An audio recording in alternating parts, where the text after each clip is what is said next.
नमस्कार मित्रों, आपका एक बार फिर से मेरे एस्ट्रो एडवाइजर यूट्यूब चैनल पर स्वागत है। आज व्यक्ति को नौकरी तो सहजता से मिल जाती है। बैंक से लोन लेकर भी वो 40 साल की उम्र से पहले मकान बना सकता है, कार ले सकता है, विदेश भ्रमण कर सकता है, अच्छे से वस्त्रों को पहन सकता है, अपने शरीर को सोने से सजा सकता है। लेकिन इस सब के बावजूद, पढ़ने लिखने के बावजूद, नौकरी करने के बावजूद भी जीवन साथी का चुनाव करना, जीवन साथी के साथ सुखद सहज आनंद का सुख भोगना असंभव नहीं हुआ। कि बहुत लोग ऐसे हैं, बहुत युवा ऐसे हैं जो पर्याप्त प्रयास के बावजूद भी अपना जीवन साथी नहीं खोज पाते हैं।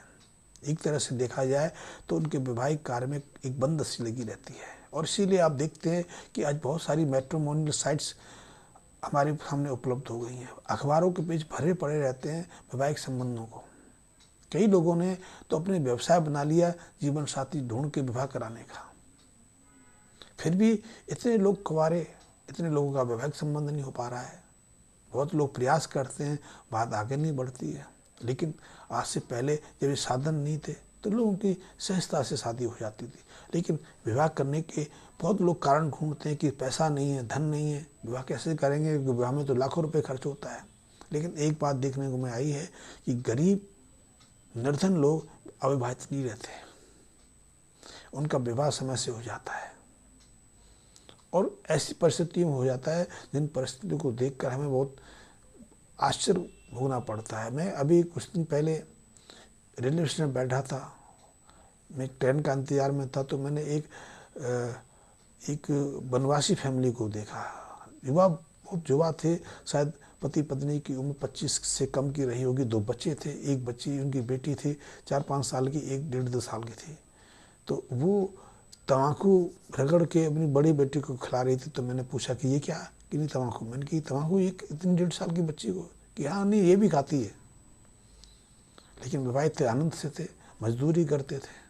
तो मजदूरों का, निर्धनों का विवाह नहीं रुकता। विवाह रुकता है जब आपके पास ज़्यादा पैसा आ जाता है, ज़्यादा शिक्षा आ जाती है।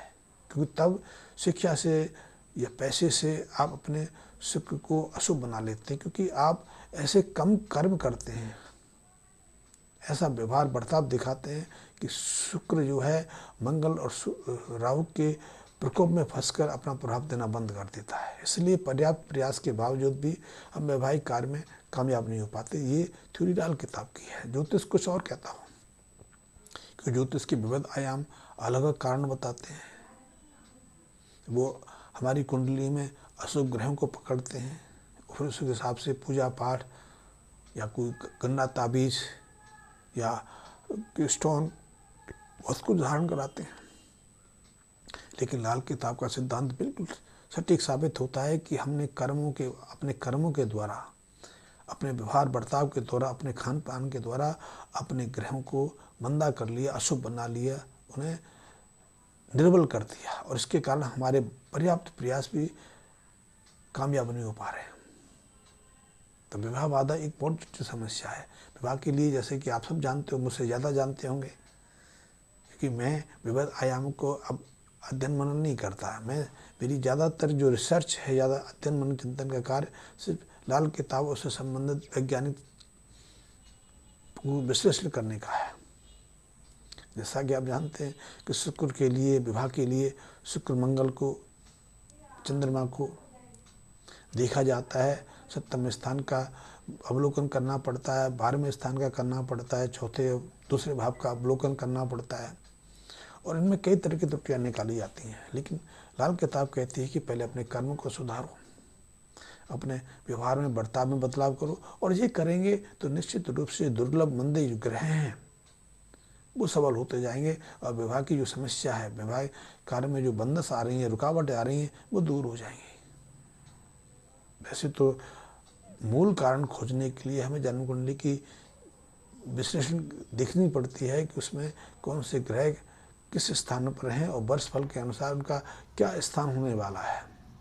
वर्ष फल के अनुसार हमें पता चलता है कि वैवाहिक कार्य कब हो सकता है, वैवाहिक कार्य कब तक नहीं हो सकता। क्योंकि लाल किताब के अनुसार ग्रहों की अवस्थाएं, ग्रहों की स्थितियां हर वर्ष में जन्म दिन के बाद बदलती रहती हैं। जैसे कि जो प्राचीन वैदिक ज्योतिष है, पाराशर ज्योतिष है, उसमें दशा अंतर्दशा के अनुसार ग्रहों की प्रभाव बदलते हैं, लेकिन लाल किताब के अनुसार हर साल जन्मदिन के बाद ग्रहों की स्थितियाँ बदल जाती हैं और उसके अनुसार हमारे बर्ताव में, व्यवहार में, हमारे जीवन में उथल पुथल की समस्याएं पैदा होती रहती हैं।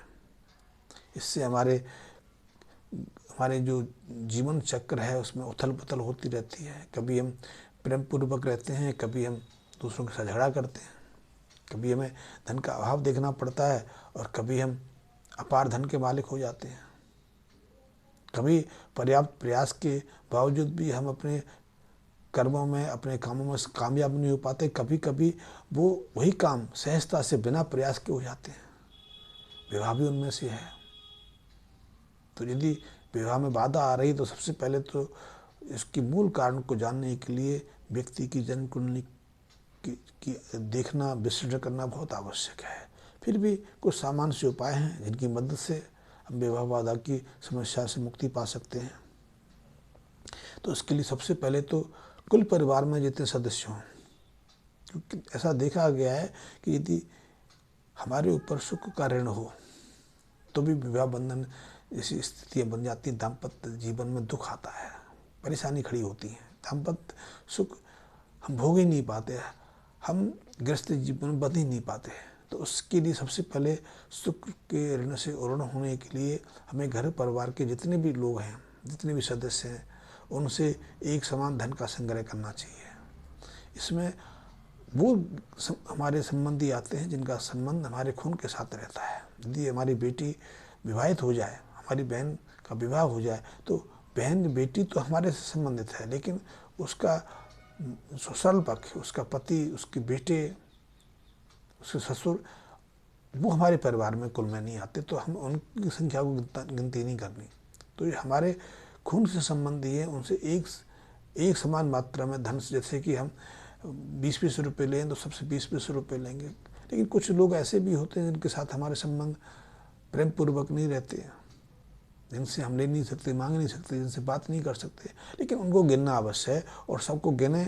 और जो नहीं देने में सामर्थ्य है उनका हमें भरना है, लेकिन जितना हम एक से कर रहे हैं उसका 10 गुना। जैसे हम 20 हैं तो उनका 200 रुपये, इन सबको इकट्ठा करें और उस इकट्ठी सामग्री से किसी एक दिन हम गौशाला चले जाएं, क्योंकि आजकल गौशाला में ही 100 गाय एक साथ मिल सकती हैं। किसी के पास तो 100 गाय नहीं आई, क्योंकि अब किसान ही नहीं बचे, गौपालक ही नहीं बचे, गाय नहीं बची। और ये लाल किताब कहता है कि एक ही दिन में कम से कम 100 गायों को सेवा करनी चाहिए, 100 गायों को चारा खिलाना चाहिए। तो आप किसी गौशाला में चले जाएं, आजकल बहुत सारी गौशालाएँ खुल गई हैं, कहीं भी आ सकते हैं।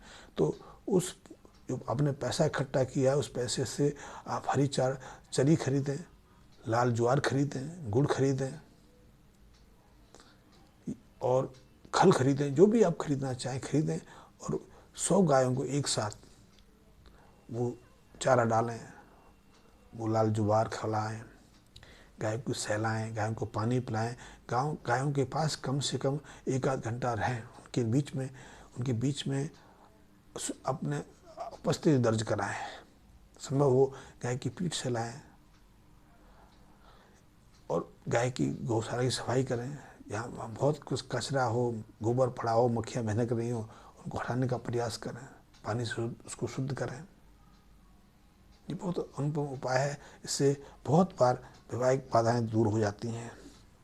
दूसरा, आपके पास पैतृक घर, पैतृक संपत्ति कोई ना कोई होगी, तो आप पैतृक संपत्ति में चांदी का एक बर्तन, क्या कितना वजन हो ये हमारी सामर्थ्य के अनुसार है, एक बर्तन उस पैतृक संपत्ति में आप दबा के रखें।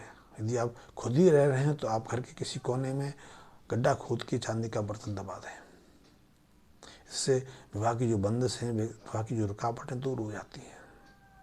इसके अलावा घर परिवार की जो बुजुर्ग औरतें होती हैं, बड़ी बूढ़ी औरतें होती हैं, दादी, नानी, ताई या फिर जेठानी, देवरानी, उनके चरण स्पर्श करके आशीर्वाद लें। अपनी सामर्थ्य के अनुसार उनको कोई वस्त्र देते हैं, चांदी को उपहार स्वरूप देते हैं, या और सामर्थ्य आप दे सकते हैं तो सोने की कोई चीज़ दे दें।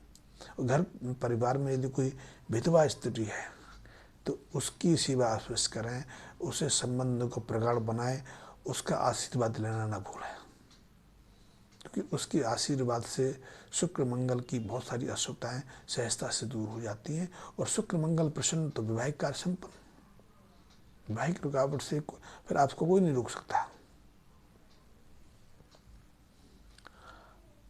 दूसरा, हमेशा ये कोशिश करिए कि जब भी आसपास आपकी कोई किसी का विवाह हो, किसी लड़की का परिवार में हो, रिश्तेदारी में हो, यदि आपको बुलाया जाए तो आप बिल्कुल जाइए, यदि नहीं बुलाया जाए फिर भी कन्यादान के समय अवश्य जाइए। उस बेटी के कन्यादान के रूप में आपके जो भी सामर्थ्य है वो अवश्य दीजिए। घर के पुरुषों को कन्यादान करना चाहिए, चाहे वो स्त्रियों के माध्यम से किया जाए।